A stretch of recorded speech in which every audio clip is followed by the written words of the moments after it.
Up front this morning, American millionaire Steve Fossett is facing perhaps his greatest challenge yet. He made history yesterday by becoming the first solo balloonist to go around the globe, but now those strong winds that propelled him to record speeds are no longer helping. In fact, they're hurting him. Landing the huge 140-foot tall balloon has been delayed and will likely be the riskiest part of the entire trip. Jeff Flock standing by at Fossett's Mission Control in St. Louis to fill us in on what Mr. Fossett is up against. Good morning, Jeff. Indeed, Paula, you're right on the money, and Steve Fossett, instead of an American morning this morning, has got an Australian morning. The good news, though, is that he's over land. That took place late last night under the early morning hours, and so that's good news, and they've got a lot of Australia to play with, they say. But of course, the problem is getting him on the ground, and I want to get the very latest on that. Let's, though, take a look inside the Mission Control. As you can see, it's still humming there because the mission is not over yet. And in fact, the record does not even become official till you get that capsule on the ground, because I understand if there's a catastrophic problem or something, Kevin Stoss, and he has to bail out, then it's all over. So your job one is to get him on the ground. Where's that stand? We're trying to get him on the ground at the moment. He's flying along about 6,000 feet. So I can see him if I'm in Australia. Oh yeah, you could see him. No problem at all, except it's dark, of course. But yeah, we're trying to get him on the ground, hopefully around about dawn tomorrow in Australia. Now, how dangerous is this to put him down? Why didn't you do it overnight? We expected he'd be on the ground now. Why didn't you do it? Well, as he crossed the coast at Ceduna, and the weather forecast was pretty bad, so we decided to send him on an extra night, which How's he with that? Well, I think we were pulling straws as to who was going to ring him up and tell him he got to spend an extra night in the capsule, but he took it pretty well, actually. So he's now going into, well, he's in night time at the moment, so we're hoping to put him down at dawn. There's always more than a little bit of drama where Steve Fossett is concerned. Do you see any drama here? What's the impact? You put him down and the winds are strong. What potentially goes wrong? Well, he can get dragged across the Australian bush, so we don't really want to do that, and it can have a hard impact on the ground, shake everything around. You know, he could get injured.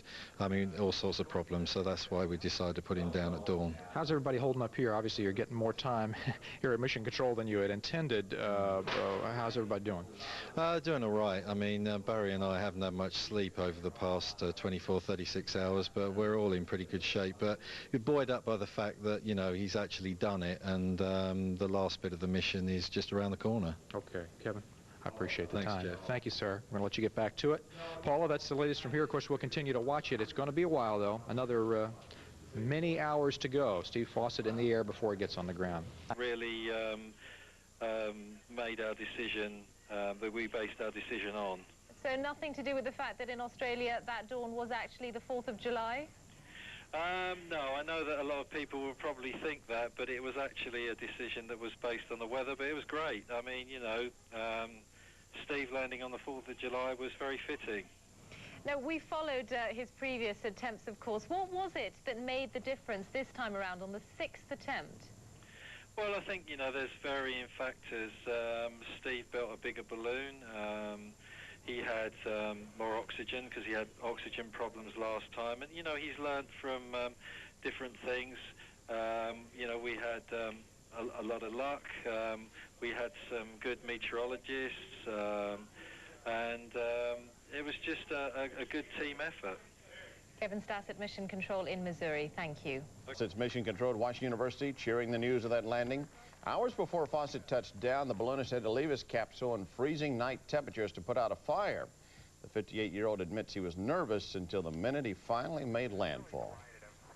Any fire in this kind of a situation is extraordinarily dangerous because it spreads very rapidly, starts burning through hoses, and you'd be fighting just a bomb. Unfortunately, I was awake.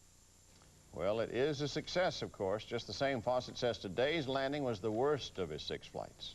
During the day, his Spirit of Freedom balloon landed in the Australian outback early today, Australian time. That was yesterday evening, our time. The balloon bumped along the ground for 15 minutes before coming to a stop. Later, Fossett discussed his record-setting round-the-world flight. it's just a marvelous experience. It's relaxing on the one hand because there's enough time to get your work done. But it's tense on the other hand because you have to be ready to respond to emergencies. And I had emergencies practically every day with the equipment that required immediate repair. Fawcett later toasted his ground crew in Australia with, of course, a Bud Light. Anheuser-Busch sponsored his flight. Earlier, mission controllers at Washington University celebrated the end of the first solo balloon flight around the world. Fawcett says he wants to return to St. Louis soon to host a big party celebrating the flight. Of scientists helped guide Steve Fawcett, a Washington University graduate, into the history books. And we're very happy to have with us tonight two very important members of that team. We have the Air Traffic Control Coordinator, which is Kevin Stoss, and the Assistant Meteorologist for that flight, which is David Duhanow. Thank you for joining both of us. And we also have our News 4 meteorologist, Joe Petrovich, here to enjoy their experiences vicariously in terms of making history, and also to ask some very pointed questions about information I'm sure you're interested in. First of all, let's talk about congratulations, because we'd like to congratulate you guys for making history and right here in St. Louis. So thanks for doing that. Oh, thanks, Robin. Thank you. All right. How does it feel to finally be successful? This was his 6th attempt. Well, I mean, it's a big relief. I've been involved with round-the-world balloon flights for about 6-7 years, and finally successful. So. And you? This was the first time I worked for Steve, also for my colleague Luke. So he came to visit us in Brussels and asked for us to join his team. Right. And we did it, and we were, I mean, it was an honor to be part of his team, and we were successful this time. Many observers actually credit the meteorologist with making this a successful mission. Is that compliment well placed, accurately placed? Yes, yeah, definitely. I mean, David and Luke did a fantastic job. They were on the ground looking at the weather. Mm-hmm. They were looking at all the different winds at different altitudes and really steering Steve. They would tell him to go up or go down. I mean, he was up at 34,000 feet at one time. And they told him to go down to about 9,500 feet. So, no, I think they did a fantastic job. Yeah, now, looking at it, it's a totally different type of forecasting than what I do here at News 4.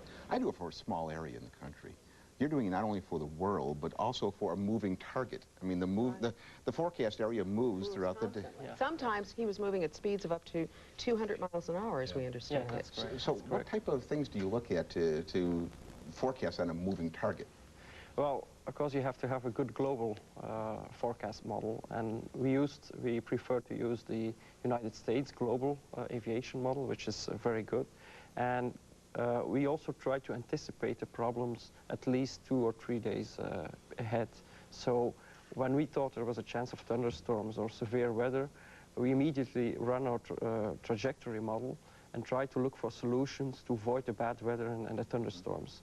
And because of we always try to have at least 2 or 3 options in case option A was failing. We could go to plan B and C and so on.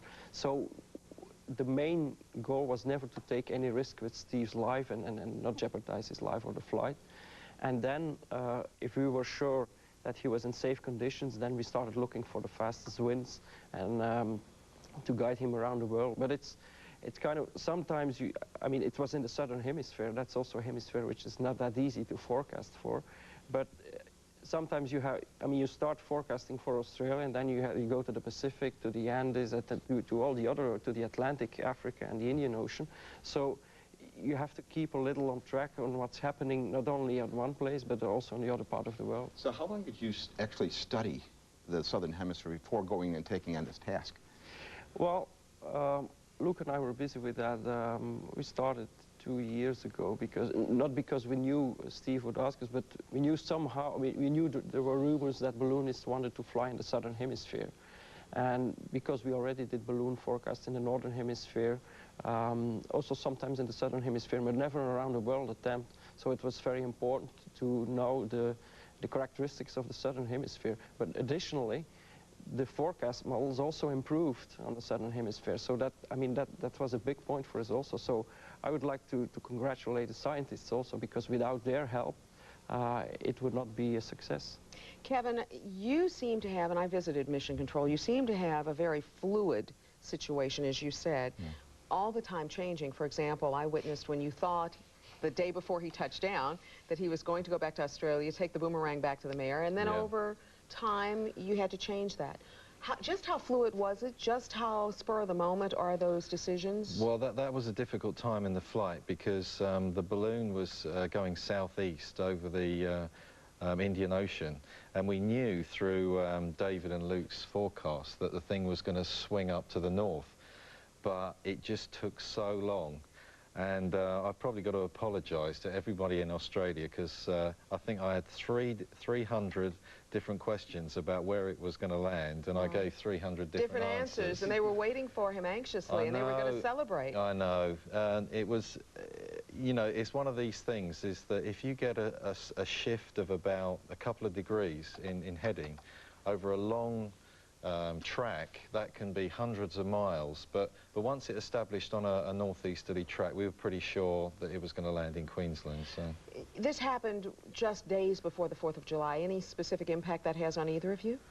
Well, I mean, I think it's a fitting thing that, you know, Steve landed on the 4th of July, although it was the 4th of July in Australia. I mean, you know, he's an American hero now, and it was a good day for an American hero to land.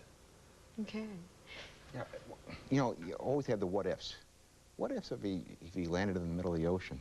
No, that's not a what if, but what if? But what if? If he'd have landed in the middle of the ocean, there was a search and rescue plan where he's got these things called EPIRBs, which are emergency beacons, and they just go off. They go up to a satellite, and then the satellite transfers them to a regional coordination centre, and then they really take over from there. The search and rescue for whatever country he's in will take over. And we were keeping the search and rescue centres informed of his position, and the air traffic control centres. That was my job, to keep them informed exactly where he was, so everybody knew exactly where he was at any one time. To Kevin Strauss, the air traffic control coordinator, correct? And to David DeHaenow, assistant team meteorologist, thank you to both. I appreciate it. Thanks, Robin. Thanks for having us. Congratulations again. Thanks a lot.